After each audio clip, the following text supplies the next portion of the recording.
से हम करीमाबाद जाने के लिए निकल चुके हैं। ये जो आपको सामने टर्न नज़र आ रहा है, ये करीमाबाद की तरफ हम मुड़ जाते हैं और फिर इस रोड पे आगे ऊपर चढ़ाई की तरफ जाते हुए करीमाबाद आ जाता है, जहाँ से हम बलतीत फोर्ट की तरफ जाएंगे। ये बहुत ही खूबसूरत रास्ता है। इसके दोनों तरफ अभी आपको ग्रीनरी कम नज़र आ रही है क्योंकि हम फरवरी में ये विज़िट कर रहे हैं। तो लेकिन अगर आप गर्मियों के मौसम में आएँ तो आपको ये पूरी लश ग्रीन वैली मिलेगी।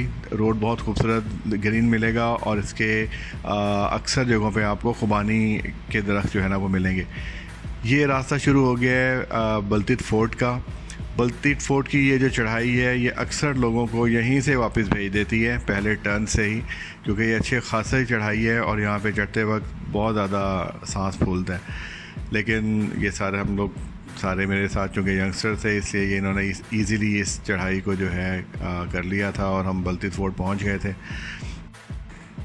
बलतीत फोर्ट की अगर थोड़ी सी हिस्ट्री को देखें तो ये तकरीबन 800 ईयर्स पुराना एक फ़ोर्ट है और इसको 800 साल पहले जब बनाया गया था तो जाहिर है कि ये इस वैली में एक बहुत ज़्यादा सहूलतें तो नहीं थी और इस फोर्ट का 800 साल पहले बनाया जाना बज़ाते ख़ुद एक अजूबा है। यहाँ पे हुंज़ा में जो रूलर होता है उसको मीर पुकारते हैं।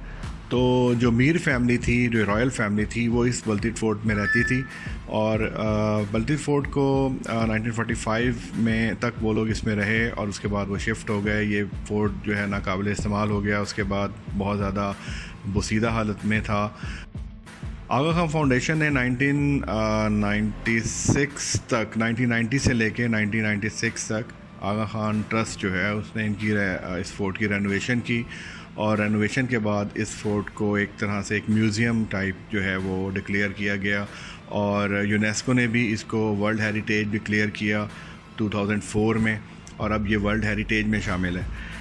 तो इसके अंदर अभी आप जब आप अंदर से देखेंगे इस फ़ोर्ट को, आगे दिखाता हूँ मैं आपको, तो आप देखेंगे कि मतलब इसको म्यूज़ियम की तर्ज पे जो है वो रेनोवेट कर दिया गया। उसमें सारी जो उस वक्त की चीज़ें थी वो उसमें सजा दी गई हैं, उनको रिस्टोर करके।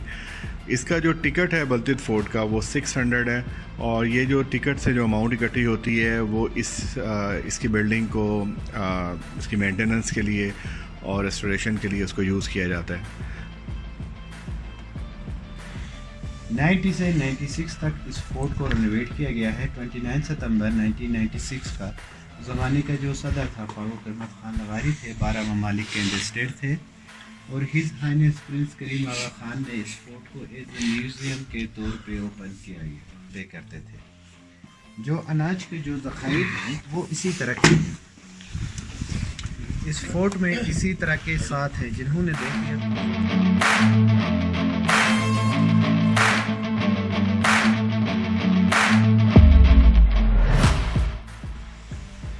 तो ये उस ज़माने का रॉयल किचन है, शाही बावर्ची खाना है। उस ज़माने में राजा और उनकी फैमिली के लिए यहाँ पे खाना पकाई जाती थी। ये उसी तर्ज के बर्तन है। सामने तवा है जिसमें रोटी पकाई जाती थी। साथ में ग्राइंडर से गंदम की पिसाई के लिए इस्तेमाल किया जाता था। उनके बैक साइड पे पंपकिन से कद्दू के जग्स हैं। ये बाहर चैनल या ग्लेशियर से पानी लाके इन बर्तनों में स्टोर किया जाता था। तवे के बिल्कुल ऊपर ये वुडन स्पून लेडाउल कहते हैं, नूडल टाइप के सूप के लिए या चिकोर जूस के लिए इनको इस्तेमाल किया जाता था। सामने संदूक है जिसमें आटा या गंदम रखी जाती थी। संदूक के ऊपर वुडन प्लेट से लोग इकट्ठे खाने के लिए इन बर्तनों को इस्तेमाल किया जाता था। वेंटिलेशन प्लस धुएं के लिए इस खिड़की को इस्तेमाल किया जाता था। आपकी बैक साइड पे एक स्टोर है, उस जमाने में फ्रिज के तौर पे इस्तेमाल किया जाता था। इस दीवार की बैक साइड पे ग्लेशियर था। पानी, दूध, जो भी चीज़ ठंडा रखने के लिए एज ए रेफ्रिजरेटर के तौर पे भी इसको इस्तेमाल किया जाता था। साथ में एक पाउट है, आप इसको एज ए प्रेशर कुकर कह सकते हैं। ये नरम पत्थर से बनी हुई है। ये बॉईल होने में 1.25 घंटा लगता है।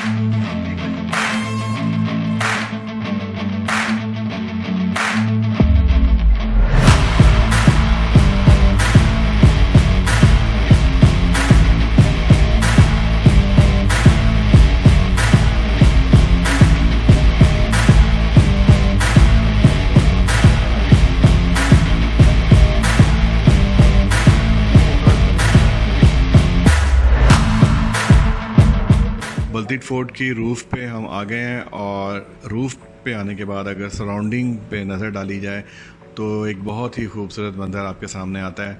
आपको सामने बिल्कुल राकापोशी नज़र आएगी, साइड पे आपको दिरान पीक और बैक साइड पे आपको उल्तर और लेडी फिंगर पीक जो है वो नज़र आती हैं। और यहाँ पे बहुत ही खूबसूरत मंज़र है। ये शाही तख्त है जहाँ पे उस वक्त के जो मीर है वो बैठा करते थे, और वाकई मीर साहब की के ज़ौक़ को दाद देनी चाहिए जिन्होंने इतनी खूबसूरत जगह पे अपने तख्त रखने का इंतखाब किया है। आप देख सकते हैं यहाँ तक से बैठ के पूरी वैली को देखा जा सकता है, और सारी की सारी जो पूरा एरिया जो है वो यहाँ से नज़र आता है।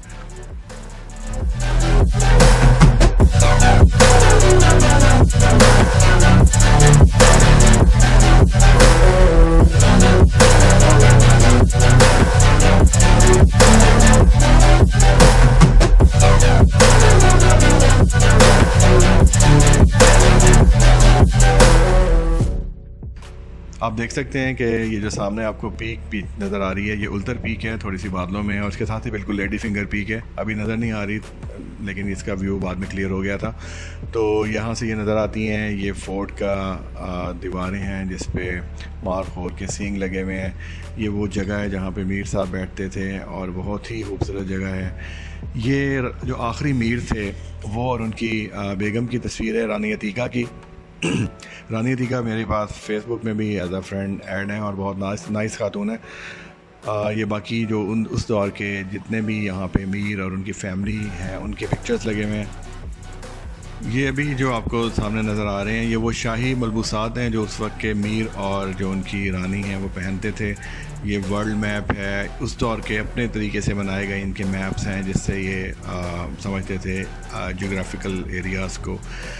इस किस्म की सुरंगों से होते हुए आप जो है बलतीत फ़ोर्ट में यहाँ का जो जेल था इसमें फ़ोर्ट के अंदर वहाँ पे पहुँच जाते हैं। और जेल जो बनाया हुआ था इन्होंने जहाँ पे ये कैदियों को कैद रखते थे, बहुत ही बड़ी खौफनाक सी जगह थी।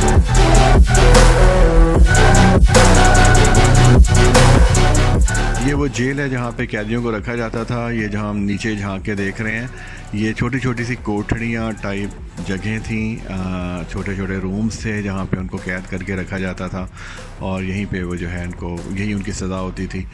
और एक अच्छी खासी खौफनाक जगह थी ये, हमारे लिए एक अजीब यहाँ पे फीलिंग थी।